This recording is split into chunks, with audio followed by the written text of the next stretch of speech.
Let's talk to Dr. Thomas Gift. Thomas, very good morning to you. Good morning. It's good to be with you. Nice to see you. Very tight race, of course. I'm told Virginia might be the first kind of glint of an insight into what will happen in the rest of the nation. But I'm also told it could also be a landslide, which is a kind of a strange paradox, isn't it?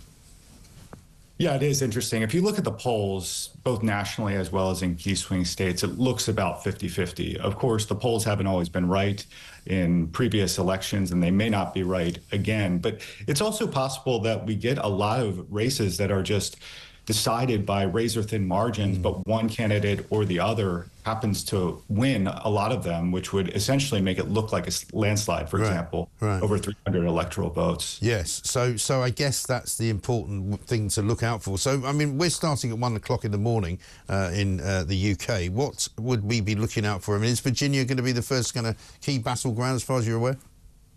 Yeah, I'm really looking at Pennsylvania, and I'm a little bit partial because I'm from Pennsylvania, but I think that this is going to be the decider. I looked at some recent forecasting data, and it showed that if Kamala Harris wins Pennsylvania, her odds of winning the White House are 91%. If Trump wins Pennsylvania, his odds of winning the White House are 96%. That's just how much the 19 electoral votes for Pennsylvania matter, and the extent to which it's a bellwether for some of these other states like Michigan, Wisconsin, and the rest of the Rust Belt. But I understand from the last time we did this, because I had a look back and see what the timings all were. We didn't get Pennsylvania, I don't think, until sometime late on Wednesday. We didn't get the actual count. Right. Yeah, no, that's absolutely correct. And, you know, state by state, one of the reasons why it's so hard to definitively name a winner on election night is because of these state level differences in counting. In some states, absentee ballots can be counted in advance of election day, and others counting can't begin until the morning of election day or until the polls close.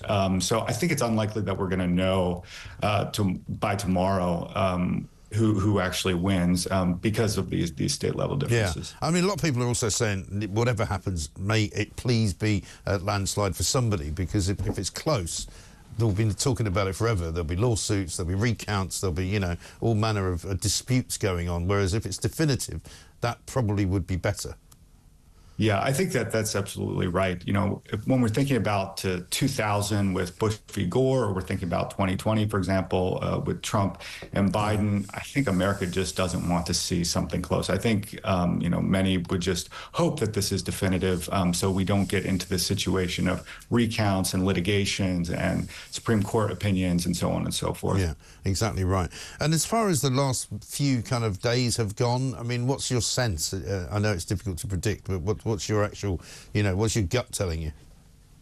I guess my gut is telling me that Trump is going to win. And I think in large part that's simply because there's such an anti-incumbent sentiment, and also because of inflation. Inflation has cooled considerably in the United States. And of course, the U.S. isn't the only country to have, you know, endured very, very high inflation in recent years. But I think the cost of living crisis, you know, food, groceries, about 20 to 30% higher than they were pre-pandemic, is really going to be the decider in some of these states. Yeah, and does Kamala Harris kind of drag along the reputation of the current administration and Joe Biden and the White House, even though she's kind of talking about change? I mean, she's talking about ending the chaos, but, you know, she's part of what created that.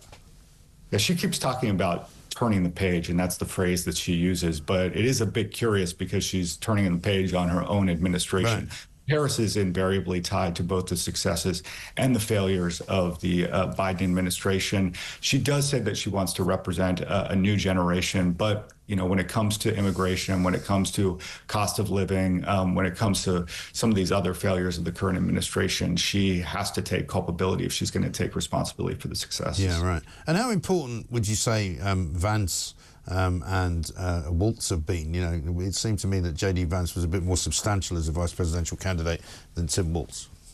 I still think that ultimately Americans are going to vote on the top of the ticket. That's what we see every single year. Typically, vice presidential candidates can help if they're from a swing state, but that's neither the case for Tim Waltz or J.D. Vance. And so I think this is ultimately a referendum mostly on Donald Trump. Do we want to go back to years of 2017 to 2021? Yeah. And, you know, if he wins, it'll be quite a comeback, won't it?